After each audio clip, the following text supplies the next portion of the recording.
အပိုင်းကမှာတော့မိဆကိုလုံခြုံရေးအားနည်းတယ်ဆိုပြီးယူဆူအီကပြောနေပါတယ်အဲ့နောက်ဂျာရီရောက်လာကအခုတလောနောက်ရောင်ခံသမားတွေပေါ်နေလို့ကာကွယ်လို့ရအောင်ပေးပေမဲ့မိဆကမလိုဘူးပြောပြီးကိုဟာကိုကင်တွင်နိုင်ပါတယ်ပြောလိုက်ပါတယ်အဲ့နောက်ငါကြောင့်၃កောင်ကလည်းမိဆကိုစိတ်ပူနေကြပေမဲ့မိဆကကရာတေးတွေဘာတွေတက်လို့စိတ်ချသွားကြပါတယ်မိဆကတော့ကရာတေးစောတဲ့အချိန်မှာရှယ်သိမ့်နေပြီးအဲ့ချိန်ယူဆူအီကအခွက်လာပြောင်းနေလို့စိတ်တူနေပါတယ်အဲ့နောက်ငါကြောင့်၃កောင်ကလည်းမိဆတို့ဆိုင်ကိုသွားမဲ့လောက်ကြပေမဲ့၃ယောက်ပေါင်းရင်တော့လက်ဖက်ရည်ပိုးမရတာကြောင့်အိမ်ပဲပြန်သွားကြပါတယ်အဲ့နောက်မိဆအလုပ်တွေရှယ်လုပ်နေပြီးကြောင်းစင်းတဲ့အချိန်မှာတော့မိန်းကလေးတစ်ယောက်ကိုတွေ့တာကြောင့်ပို့ပေးနေတဲ့အချိန်ယူဆူအီရောက်လာပြီးတယောက်တည်းနောက်ကျအောင်မနေနဲ့ဆိုပြီးပြောလိုက်ပါတယ်နောက်ရက်ဆိုင်မှာယူဆူအီရောက်နေတဲ့အချိန်နည်းနည်းနှစ်ကောက်ကတမင်ချပြီးမိဆကိုပြန်ကောက်ခိုင်းနေတာကိုတွေ့လိုက်ပါတယ်အဲ့နောက်အလောက်ကသူတွေကအပြင်သွားဖို့ရှိတာကြောင့်မိဆတယောက်တည်းစောင့်နေတဲ့အချိန်တယောက်ယောက်ကနောက်ကနေရှုပ်လိုက်ဒါကြောင့်မိဆကနောက်ကရေထဲတိုးချလိုက်တဲ့အချိန်မှာတော့ယူဆူအီဖြစ်နေပြီးနောက်ကတခါဖွင့်နေတာကြောင့်မိဆကိုတေချာတတိထားဖို့ပြောလိုက်ပါတယ်အဲ့နောက်ယူဆူအီပြန်တော့နည်းနည်းနှစ်ကောင်ကိုလည်းတွေ့လိုက်ပါသေးတယ်နောက်ရက်မှာလည်းနည်းနည်းနှစ်ကောင်က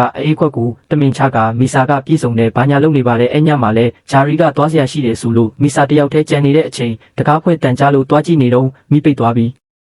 နည်းနည်းနှစ်ကောင်ထွက်လာကမိဆကိုအပေါ်ခေါ်သွားပြီးချုပ်ထားလိုက်ပါတယ်အဲ့အချိန်ဆိုင်တော့မှာယူဆူအီလည်းရှိနေပြီးအတန်ကြားတာကြောင့်ဝင်တော့မဲ့အချိန်မှာမိဆကထပ်ပြီးနှစ်ကောင်လုံးကိုတွေ့လိုက်ပါတယ်ယူဆူအီဝင်လာလို့မှန်ကကွဲသွားတာကြောင့်ဂျာရီကစိတ်ညစ်တော့မှဆိုပြီးမိဆကပြောလိုက်ပါတယ်အဲ့နောက်နည်းနည်းနှစ်ကောင်ကိုရဲကလာခေါ်သွားပြီးမိဆကယူဆူအီကိုကျေးဇူးတင်နေတဲ့အချိန်ဂျာရီရောက်လာပြီးမှန်ကိုတွေ့ကမေးသွားပါတယ်နောက်ရက်မှာတော့မိဆပုံကို AOE ကဖုံးမှာထားလိုက်တယ်ပြောလို့မိဆကရှက်နေကယူဆူအီက